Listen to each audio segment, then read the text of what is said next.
Hello, everyone. Welcome to Revision Chats. Today we are here with Angelica Virgües. Welcome, Angelica. Thank you, Anna. Thank you for having me here today. So today, Angelica will actually interview me and we'll have a conversation about what is the revision journey. So please, Angelica, starts us off. Thank you, Anna. Well, I am a coach, I am economist, and I've been through life passing through different territories and files that have bringing me to this journey in a very special way, which I really appreciate. I start the first revision workshop about 4 or 5 years ago, and I think this has been a very nice way to have some very special findings on how can I move through life in a more meaningful way. And I think that's one of the best um, outcomes that you can have when you start your own revision.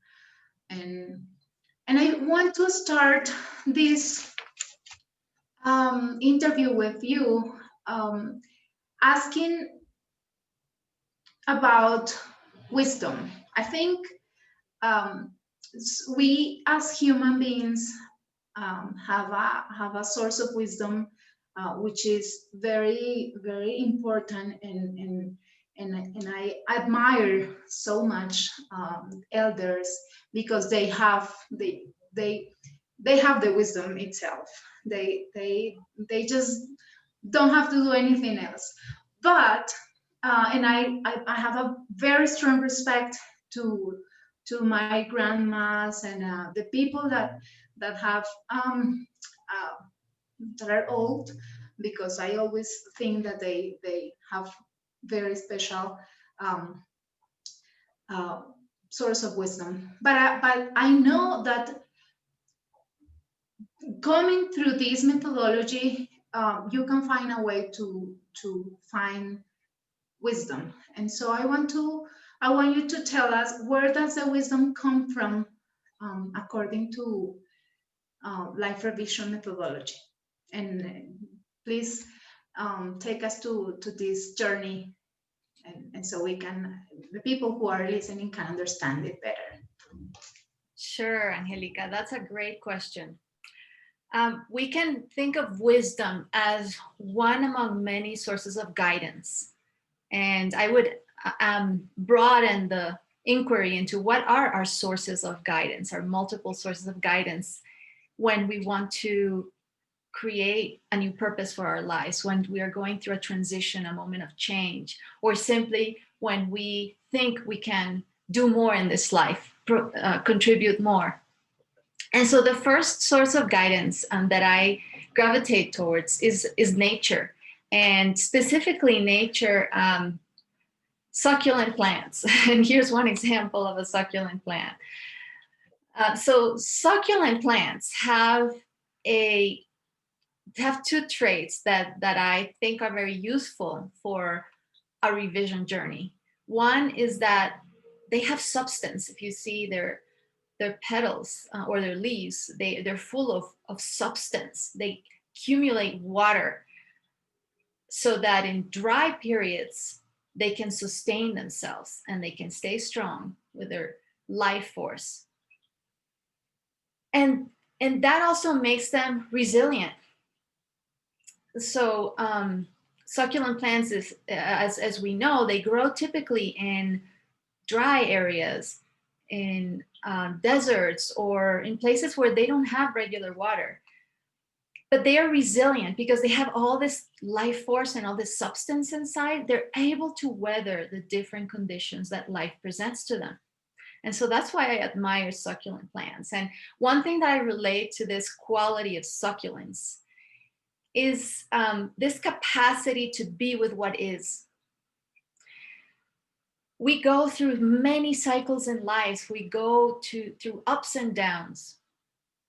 And a key element, I think, is to be able to be with what is, to be able to tell the truth. So succulence, I also related to um, be vulnerable and be a truth teller, so that we can let go of our mask that everything's okay, that we are the superwoman or the superman, and that everything's fine, and we can just be with what is.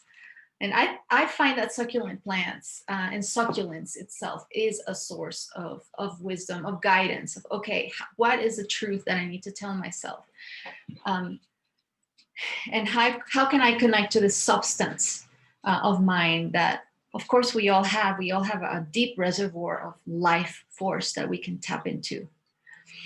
And related to that life force, there's another source of guidance that we use in the revision journey, and it's the daemon. And the daemon is a um, archetype coming from the Greeks that symbolizes our genius, and it's also our spirit animal or our power animal, and that represents all of our talents and gifts that we came with in this life, in this reincarnation, to bring about our mission in life. So we all have some kind of mission or various missions and callings, but we also need a certain number of traits and gifts and talents that to carry those out. So the daemon is the guardian of all of that. And I have my own daemon here, that is a big dragon. You can see it. You can see it Yeah. here. I in the book when I wrote it, it was just a dragon, but I realized it also has some pig qualities. So when we represent this life force and this wild part of us with an animal or a combination of animals slash mythological beings like dragons, we can look at ourselves in our also in our wild side, which for many people has been repressed and forgotten, in favor of becoming too rational or even too ethereal. Um, and so this brings us back to the reality of our bodies, the reality of our gifts, and what brings us alive, what gives us true energy in what we do. So the daemon is a very good source of guidance in the moment of awakening to a purpose, because our purpose cannot be something rational and just sounding good, but it's something that we are passionate about, fiery about, that we wake up in the morning to. So that's why we connect to the daemon, to awaken that life force in service of our purpose. And then lastly, a third source of guidance that we explore in the revision journey is the wisdom circle. And I have a representation of it here. This is, Yeah, I love that. yeah. So it's the idea that there's a collective wisdom that we can access, um, and even channel when we're going to act in the world, so that we're not acting in a vacuum, so that we're not um, doing something that is completely misaligned with what's needed. So the wisdom circle is a representation of that kind of guidance that we can access and can allow us um, to contribute in wise ways, in resonance with what the world is needing right now. And this is also a representation of a deeply spiritual energy that we can access, um, where it's not just one guru or one sage, but multiple sages together, transmitting their wisdom and their knowledge to us, generation to generation. We are all standing in the shoulders of giants, not just one giant, but many giants. And so this is the idea that we're all um, related to multiple sources of wisdom. So thank you for that question, Angelica. Yeah, it is a very important and metaphorical and visual examples you have. I when I first did the workshop, I remember my diamond as a tiger or lion face, and through the time, I've been finding um, that my diamond is it's a horse body with tiger face, and as you mentioned, it really gives you the guidance to live a life very integral, because I think society, and you have said this in different chats, um, life and society take us or entice us to shine just in the very rational way, but do not motivate us to have that wild side open and available, and yeah, with a more access to yourself and to the world. And for me, recognizing my diamond has been a very good source of wisdom and guidance. So thank you for that, Anna. Yeah, my pleasure. My pleasure. And I know that in your work, you motivate and inspire a lot of young people. And as you may have found, we need to inspire young people, but also ourselves and anybody at any age to be courageous, to step out of our comfort zone and to lead and to do things that are extraordinary and that are simply what our nature is here to do, to express ourselves fully. And if we are too rational and we think about all the different risks and all the different reasons why we should or we shouldn't do whatever we need to do, then we're probably paralyzed, right? And we don't take action. So when we connect to this wild energy and this source of guidance that is um, more connected to our nature and to the body, really, and to energy, then we can take action in more instinctual and passionate ways, Exactly. without letting this critical voice, the inner critic, to tell us all the reasons why we're not ready. That's true. That's true. And um, as you said in the book and in the workshops, that is this and you have a way to where the diamond to invite us to create our own diamond through a very special visualization, and that's like the first step, or the point to start all the journey. And this journey, it's a very integral biological journey, that as you said, it is inspired by nature. And so I would like you to tell us a little bit more about that journey, please. Yes, of course. So the journey can be described in the form of a story. So imagine that you are lost in your life in a moment of not knowing where you come from and where you're going, and you are in the middle of a desert, and all you can see is sand all around you, and this represents this tendency we have of forgetting, forgetfulness, oblivion, this idea of us completely forgetting who we are, which happens so often. So when we're in the desert, we um, we have a moment of succulence, and we tell ourselves the truth of where we're at. I'm lost, and I don't know where I'm going or where I come from. I'm disconnected from myself. So this is a key moment, because right there, right then, you are calling forth the presence of a guide. And so in the desert, you see from the distance a guide approaching you, coming towards you, because you expressed a calling. And your guide has a gift for you and a blessing for you to undertake a journey. And this guide also will bless you for what comes ahead, and gives you a sense of faith and confidence that everything will be fine. And so you follow your guide through the desert.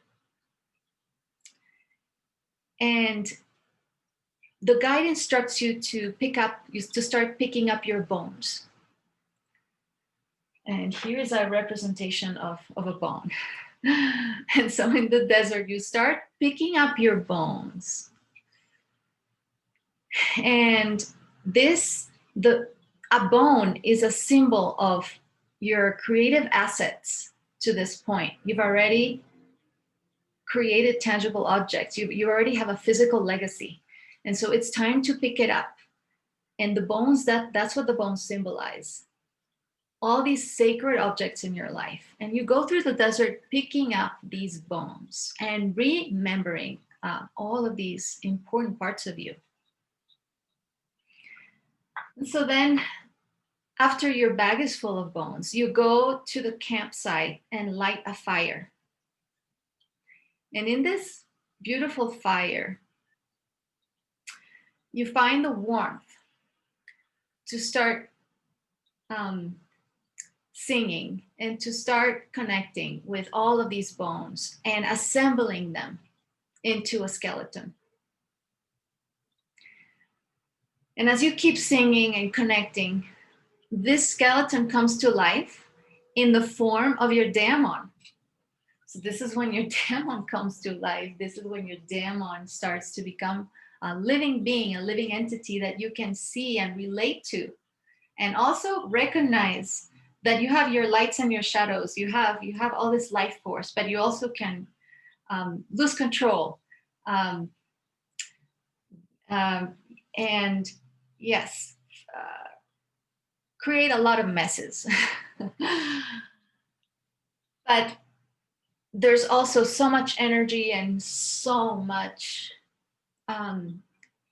many gifts and talents you access by connecting to your daemon, and willfulness to step outside of the comfort zone. And so when you connect to this, your daemon feels recognized and seen and runs free through the desert. And as you also as your daemon comes back to you, you see that around the daemon there's all these seeds that surround it. And here's a seed. It's all the seeds are all around the hairs, or whatever your daemon has, the wings, the feathers.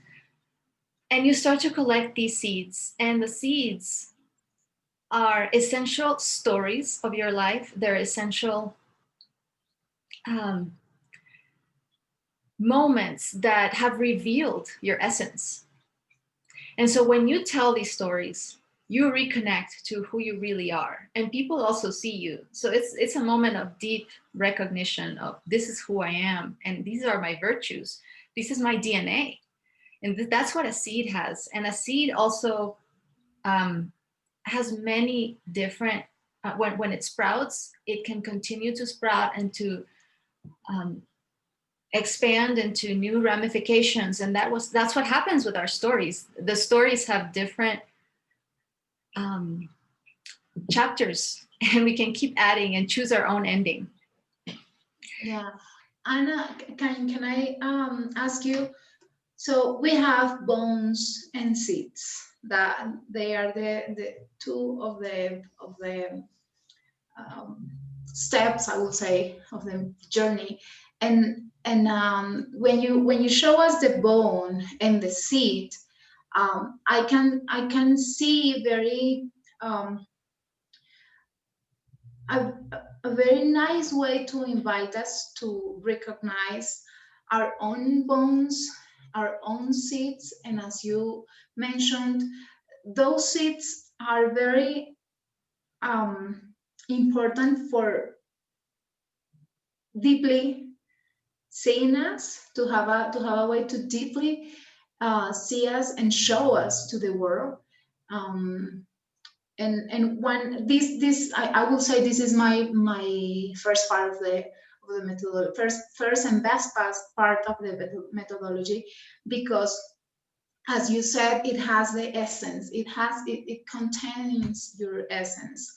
um, and I know, and I remember last time we did a mentorship in Colombia with a group of women who were traveling to a very important trip, and they were being created, and they were getting ready to be leaders. And so I would like to ask you how you perceive that this methodology help people to become leader. And I think you have that inside the mission of the methodology to create change makers, leaders. Can you tell us about that, please? Yeah. So after the seeds, you have the winds. So the winds are forces that push us towards new directions, and that um, are the ideals and the big contexts of our lives, that when we recognize them, we can start to become channels for these forces and for these winds and for these ideals. And I think initially leadership is when you start to have a message that you share with the world. And what are the ideals? What are the messages that you're coming here to provide? And so wins is the next part of the methodology, and I represent it with like just this movement and sound and forward um, forward movement. And leadership starts with that, with a calling to go into new territories, to explore, and to also bring others with you into a new vision. But before we have the vision, we have the winds, and then we start to land in the right territories that are where we truly belong. And here is a representation of a tiny little territory with some earth where you can plant a tiny little seed. But ideally, you arrive at the right territories where you belong. And for me, it took many years to find those territories. I traveled through different winds, and eventually I did arrive at where I was supposed to exercise my leadership, right? Which wasn't the arena that I thought it would be when I studied. I studied biology, and then I studied business and environmental management. But those were not the arenas where I was meant to lead. Um, so I think leadership has to do with finding the right arenas for you. And those are your territories where you're truly going to be able to plant yourself, and eventually envision. And this is where the visioning part comes in. And vision, what are the fruits that you want to harvest, right? And leadership is all about harvesting fruits. Leadership is all about um, having collaborative efforts towards a shared goal, right? And so when we can envision our fruits, and here's a beautiful succulent fruit. Here, this is a mango. And we know that mangoes don't grow in high latitudes or altitudes. They need a very specific environment to grow. And you need to plant these seeds in the right territory. And it's the same for us, so that we can flourish as leaders and as people in general, and hopefully as change agents, which is what I promote the most in this time of great transition for humanity. We need to be planted in the right soil, in the right arenas, in the right territories, so that we will bear fruit and we will flourish.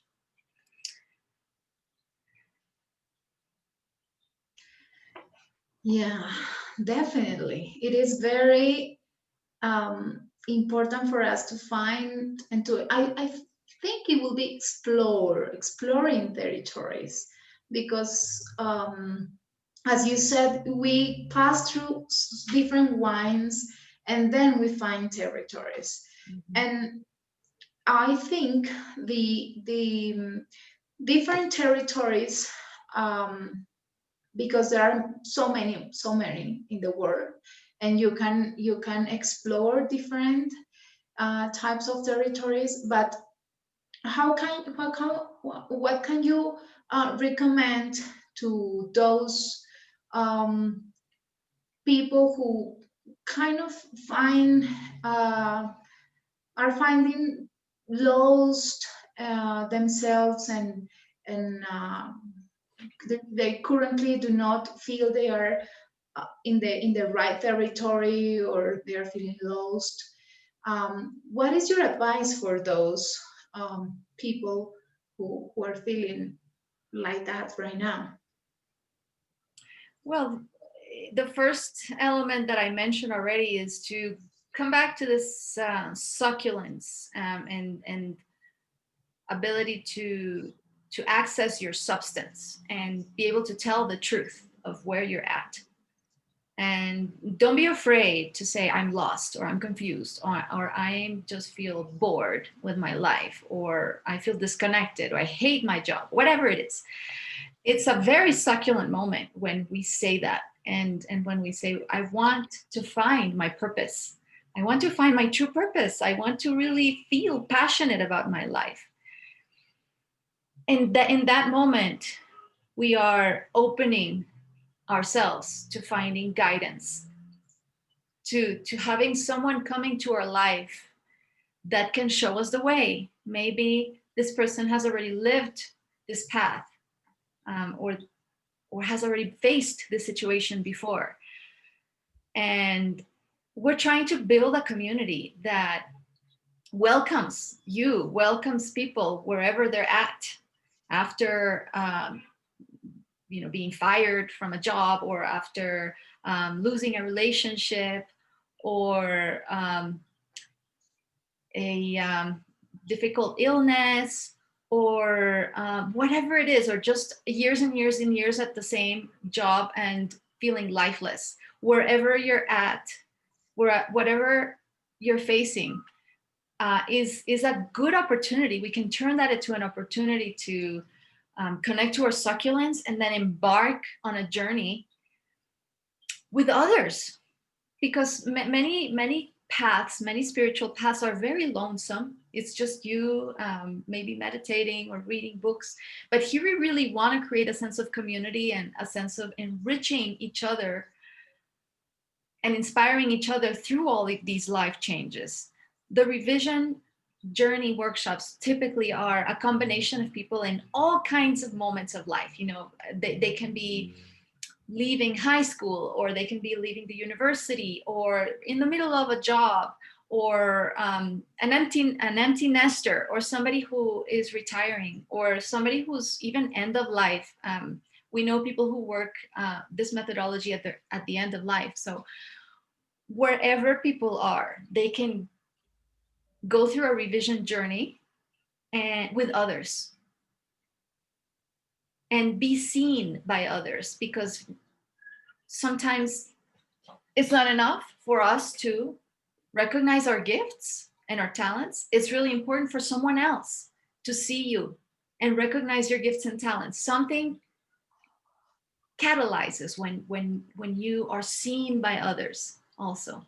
It really clicks in that moment, and you really feel part of something larger, and you feel like whatever you're doing matters, really matters. Yeah, exactly. And I want to stress the sense of community and the importance of community, because for me, and I think for most of the mentors of this journey, has been very important to have this community support, because it's like the wisdom circle. You are being part of of something that's bigger than you. Maybe you don't have the answers, but when you are in a community, you can find answers. Maybe because some other people is passing through a situation that helps you Mhm. find your own answers. And that's something I want to really really celebrate from this workshop that's going to happen, because you're going to be part of a community. You're really are going to enroll in in in a circle of people who are different, but who are finding their own answers in community. For me, it's really a pleasure always that I have the chance to be mentor. It is always a pleasure because I remember my family and my mom telling me that since I was very young, and that's one of my seats, that she always um, used to tell me, please help others, because when you help others, you are also learning, and this is a learning journey, I think, because the change is biological. I have realized this through the years, that you cannot just wake up a morning and say, okay, I'm going to change my job, and I'm going to like change my life. No, I think revision journey invites you to live the life in a meaningful way, and continue keep exploring your own seeds, finding new bones, exploring, having to have the chance to go through different winds, and of course flourish with different fruits. And that's something that's spectacular to me, because as I was mentioning before this chat, I'm moving in this during these days, and I find a new bone that I wasn't as aware, but now that I'm moving, I'm finding things that are important to me now, because they have a, a meaningful, they have a message, and, and and they represent a relationship. They represent people who have care of me. So I think this is a very special way for those who are seeing us to come and join the community, and discover yourself, and help us also keep discovering us. um, yeah, I want to ask you, Anna, or invite you, if you can um, reflect some virtues, or some talents that you have seen in me, because I know it is very important when you have uh, um, um, people in front of you that can reflect um, your virtues, your talents, because sometimes it doesn't happen when you are by yourself, and that's another very powerful way to be in community. Mhm. Yeah, exactly. We train each other, especially our mentors, to be able to see others in their virtues, in their talents, in their gifts. And in you, Angelica, I see the capacity to influence others and to activate a desire for service. I see that you have a strong desire for service, and you awaken that in others. I know you work in a university, and you work with young people in great numbers, and you've been working in the education sector for a number of years. And the kind of leadership that you have is leadership that is deeply um, inspired by the sense of service. And I would also add that you have this connection to beauty and capacity to express beauty in different ways. I know that you're an artist too. And Yeah, and actually I have here. So one of the special things of this strange year is that I have come through my to my territory of art, and you can see here a succulent, um, which is it was very nice to paint this painting, because it represents a sense of freedom. When I paint, I just get um, express my own abilities and my own capacities, and it's very beautiful for me to have this connection with nature through the art. And thank you for mentioning that, Anna. Yeah, so you are a great exemplar of integral life, of somebody who is embracing all of your parts, all of your gifts, and all of what life has given you. Because I know that it also has given you a beautiful family, and you're very dedicated to family. You're very present to your family in so many ways, and so that's another area of your life and a talent that you have of building community, building family, and so your life is a good life design is a good example of what we're here for. It's to see how we can bring together all of these gifts and talents we have in and put it for the benefit of the world. And you're doing that beautifully, Angelica. Thank you, Anna. It is very special to listen when you are being seen, and that's something that happens in this journey, that you are seen, truly seen by others. Sometimes you just realize, okay, this is me, and I hadn't seen myself in the past like this, and this is very special because it really um, yeah, okay, allows us to access to that wisdom which is inside us Mm. since the beginning, has always been there, but just you need to find the way to, as you said, tell the truth and live your life fully. Exactly. So maybe as we finish, we can give some details about the workshop that's about to begin in January. I just like to say what you will walk out with in this workshop. I summarize it in four things. You've noticed that Angelica and I talk about bones, seeds, winds, territories, fruits. This is a whole language, and maybe you got confused, and I apologize for that. But this is the common language that we build in a very intentional way. And after the workshop, you'll be talking like this too. So the first element you get is a new language full of symbolism to design your life, to design your life. You also get a journey, a whole journey to reconnect to yourself and your essence. As Angelica was pointing out, bones and seeds are elements that really help you to connect to who you are.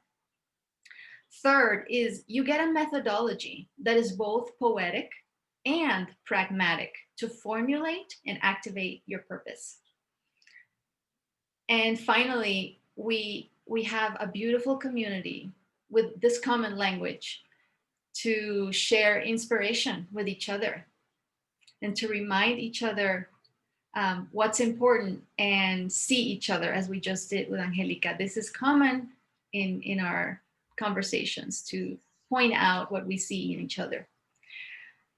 And so that's what you get. And in terms of the logistics of the course, you will have a material every week with videos and readings. You will also do personal work to um, reflect on how all of these elements relate to you. And then you'll have two meetings, one meeting as a whole group with me, and then you'll have a meeting with your mentor. Maybe Angelica will be your mentor or one of the other mentors.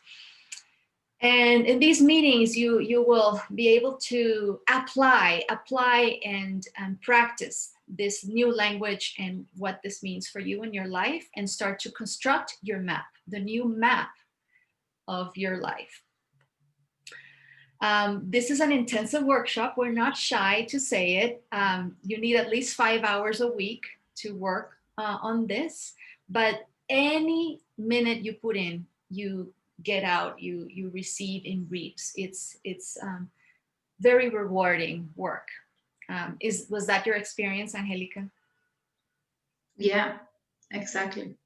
That is it is very intense, and you have to um, be open, even though if you don't have the time, you will find the time because you will find it very special, very important, and I will say also, um, you will discover things um, in you and others.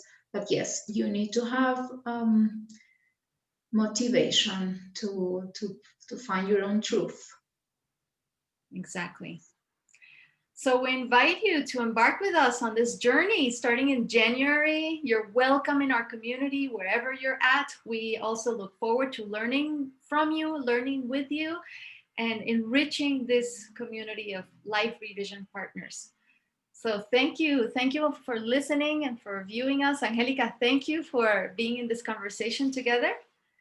Is there Thank you, Anna. I will be very happy, very passionate to be mentor in this workshop. Wonderful. Blessings to you all, and thank you once again. Right.